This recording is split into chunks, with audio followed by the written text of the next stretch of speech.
Hey guys, what's up? My name's Chopper, and welcome everybody to today's video. Ladies and gentlemen, we're going to be going over the top 15 best guns in PUBG right now, and since a brand new balancing patch has come out, it's been a while since you had one of these in PUBG, and it's really switched some things up. So what you're going to want to know is all of the weapons that you should be running and what you should not be running, and we're going to be going over all of that today. Now, before we get started today, if you guys end up enjoying the video, then I would really appreciate if you could spare 1 second to drop a like rating. It is absolutely free to you, and it helps me out a ton. Also, if you're new around here and you haven't already done so, make sure you go ahead and subscribe so you don't miss any videos like this in the future. And last but not least, guys, one big final announcement. If you haven't already followed me over on Twitch, that's where I'm going to be streaming every day from here on out. So if you haven't caught my streams in a long time and you want to know where they are over on Twitch. Link will be down below in the description. And as soon as I'm back home from being away, then we're going to be streaming every day over there. So make sure at the end of the video, you go over in that link in the description and you follow the Twitch. But anyways, guys, let's go ahead and get started. Coming today to number 15 spot, guys, is going to be the G36C. Now, this also is going to cover to some degree the QBZ and also the Scar L. It's basically the slower firing 5.56 ARs. Now, all three of these weapons are still going to be incredibly consistent. So if you like these weapons, then they're still going to perform very well. However, after the 5.56 AR nerf, they aren't going to be quite as hard hitting as they used to be. Because the nerf was a damage per bullet nerf, what this means for something like specifically the Scar L, because it's slower firing, it's going to have a theoretically much higher time to kill. I've been playing with the Scar, the QBZ, and these weapons recently, and I have noticed that even this very slight nerf to these weapons does make a pretty big difference when it comes to time to kill. So they are still absolutely viable, and I would say still even very good in this game, and that's why they're coming at the number 15 spot, but maybe they aren't as high or as competitive as they used to be, and the meta's changed a little bit. All right, moving on, and coming in at number 14 is a weird one. I didn't think I'd ever be saying this, but I'm going to give it to the Tommy gun. The Tommy gun is genuinely pretty good now. Now, with the most recent balancing patch, what they did to the SMGs was extend the effective range, which it desperately needed, but not only that, the important part here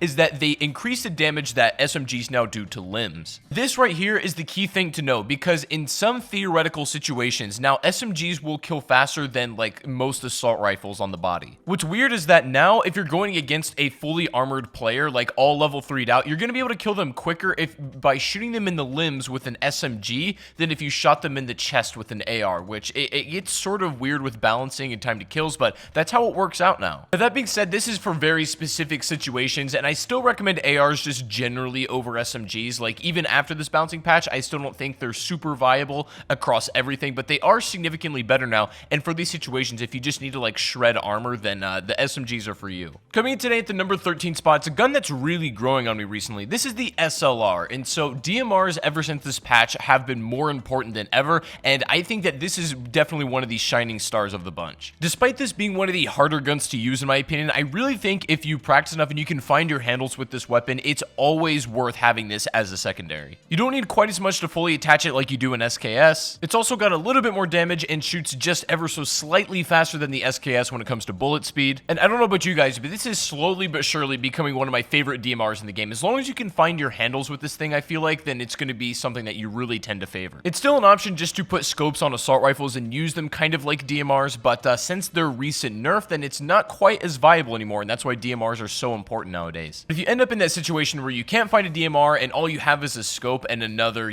single tap AR, then the best one to have that is coming in at our number 12 spot. This is the MK47 Mutant, and it's the weapon that really went from being one of the worst guns in the game to really finding its place in this meta. With the balance patch, all of the basically automatic assault rifles got nerfed. So this even includes the 7.62 ones, the AKM and the barrel, that sort of stuff, but the MK47 Mutant did not catch one. And what this means now is that it still retains its higher damage, but it's basically specialized as the single tapping weapon. It's not quite as good up close as something like a barrel is, and it's going to beat that every single time, but at a distance, you're going to have higher damage if you're going to be single tapping with the Mutant. This is pretty much your only option for single tapping a weapon that isn't a DMR when it comes to 7.62. Like, I never recommended doing that with the AK or the barrel anyways, just because, the bullets were pretty slow coming out of those, and they're just not designed for that to begin with. But now if your preferred play style is to have these single tap DMRs, then the MK47 Mutant is a huge candidate for this, and it's really kind of found its own place to stay in this game, which is good. But moving on, guys, coming in at number 11 is going to be the brand new Uzi Pro. So now the micro Uzi can now take a red dot, it can take a holographic sight, and overall it's just been improved greatly. Going back to what we said about SMGs earlier, this is the reason why it's become so effective now, because the range is better, the limb damage has greatly improved, and that really makes all the difference in the world when it comes to the Uzi Pro. As it turns out, it's pretty viable to run a DMR and also something like a micro Uzi if you really want to. You can have these for your up close and sort of medium range engagements, and anybody with any sort of level 3 armor armor is going to be absolutely destroyed by an SMG. The Uzi, even before this balance patch, has always been really solid up close, but now it just got even better, so you really love to see it. Of course, it's not going to be as flexible as a lot of the assault rifles, but it's still very specialized in my opinion. But moving on and coming at the number 10 spot is an absolutely classic weapon, the M416. Now, I'm pretty sure the last time I rated guns like this was just after the other balance patch came out, and it was like over half a year ago, so it's been a while, and I rated the M416 as like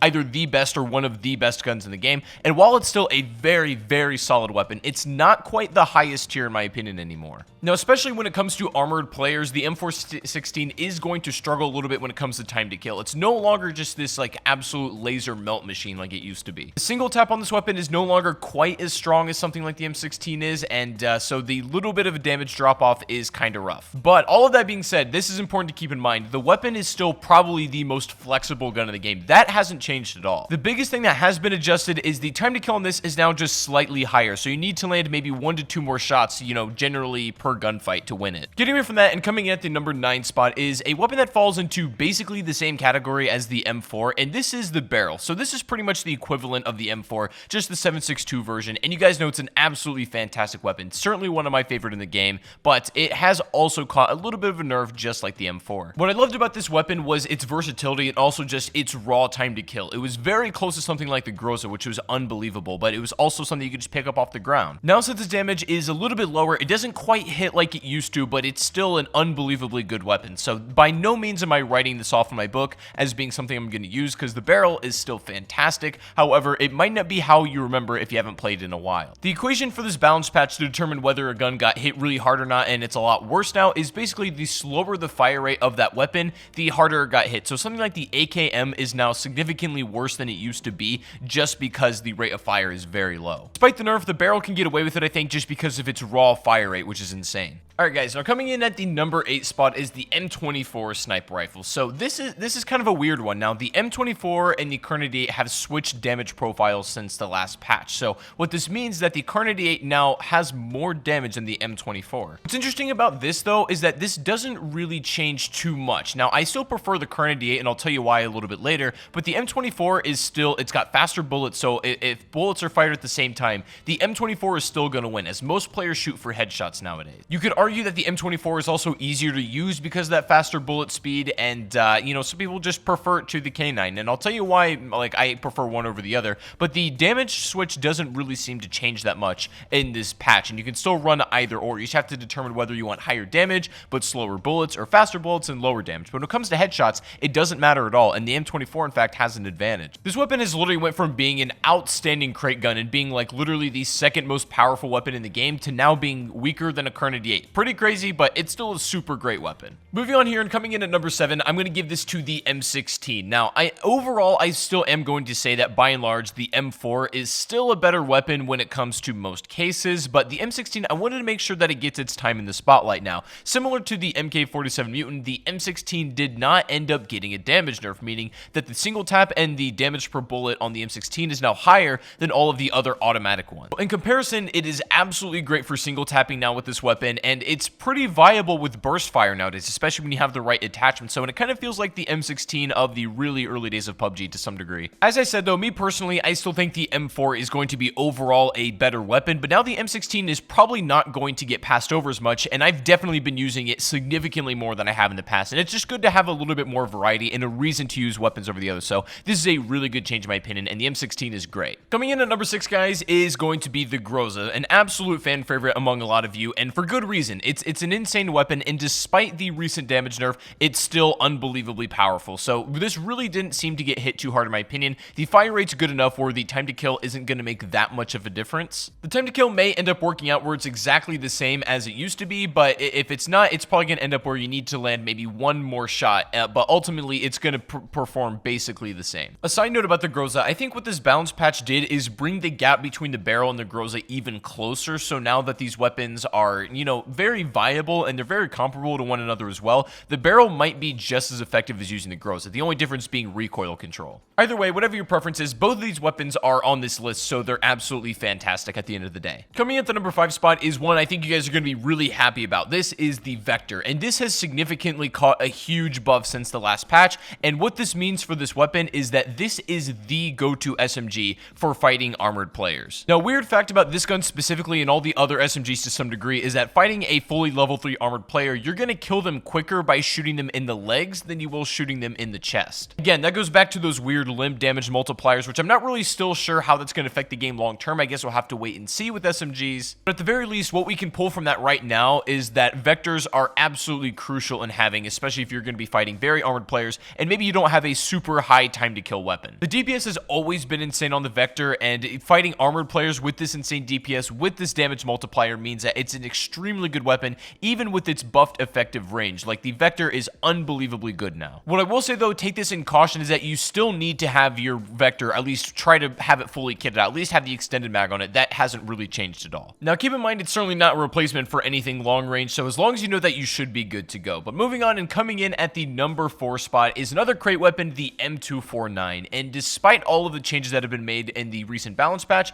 I think this gun now is more important than ever to have. Something I kind of just thought of is this, right? Since basically all of the guns that people were using got nerfed a little bit when it comes to their damage, meaning you now have to land more shots, what's nice about this patch is the fact that now, because everybody's just so much better at shooting than they used to be considered to the average player about a year ago, then now what this means is that you need to land more shots, keeping the skill gap very high, keeping the game entertaining. And the M249 is now really representative of that, right? Because everybody is going to be landing as many shots as possible, and you have 100 to use in the M249. And now I really feel like it's found its place in this game, being like not just a 5.56 weapon that has a lot of ammo. It's like really its own entity now, which is great. And so it's unbelievably good, and I really think that you should try to chase this in drops as much as possible. Alright guys, beginning into our top 3 today, some of the best weapons in the entire game. Coming at the number 3 spot is going back over to the Kar 98. So I was going to tell you a little bit earlier why I prefer this weapon to the M24. Now, despite, like I said earlier, the M24 having a little bit faster bullet speed, it not really mattering between these two when it comes to headshots, I still think the Kar 98 is better just overall because it's very theoretical that you're only going to land headshots. The Kar 98 is going to hit a bit harder for body shots and something that maybe is a little bit off. Also, it's worth mentioning that me personally, I think a lot of other players just have more practice with the Kar 98 and kind of like have a better feel for the gun, which is really important. And even if that's not exactly a statistical measurable thing, it's still something that's a very important factor when it comes to determining how effective a gun is. So for me, I have a better feel with the Kar 98. It does a little bit more damage, and even the bullet speed can be negligible in some gunfights, and so I really think that you can never go wrong with this weapon. But the best part about these update for this weapon is now that there is reason to run one or the other. It's not just the M24 is all around better, right? There's the advantage and a disadvantage to both, which is fantastic. But getting away from that and coming in at the number 2 spot is still going to be the best sniper rifle in the game. Now, as far as I'm concerned, the Kar 98 is still the best combat sniper, but the AWM is going to be better as a crate weapon, and just in comparison is miles above. I feel like you guys don't really need me to tell you how good the AWM is. If you're a PUBG player that has any more than an hour and 6 minutes on the game, then you already know the AWM is probably the most powerful gun in the entire game. But I think it's even more valuable now because of all these changes that have been made, and it's especially going to be important to run with something like an SMG might be a good setup. But either way, you all know the AWM is absolutely incredible, and I have zero complaints when it comes to this weapon. But finally, ladies and gentlemen, coming in at the number 1 spot of the best gun in PUBG right now is going to be the Mark 14. And so because of this patch, this gun has grown even more powerful. And even in the last rating, I really feel like this was probably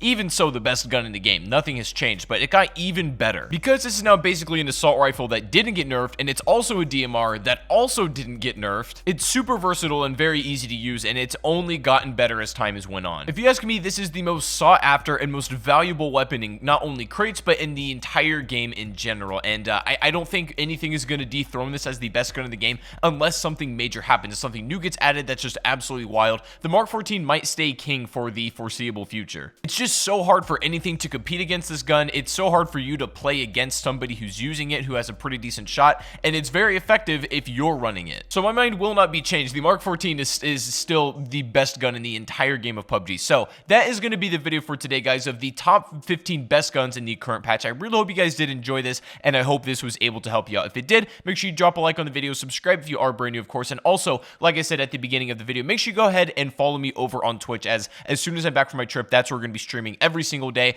and I'd love to have you guys over there for the stream. It's going to be an absolutely great time, and I can't wait to see you all there. But anyways, guys, thank you so much for watching today. Have a fantastic rest of your day, and I'll see you all on the next live stream or the next video. Take it easy, and peace out.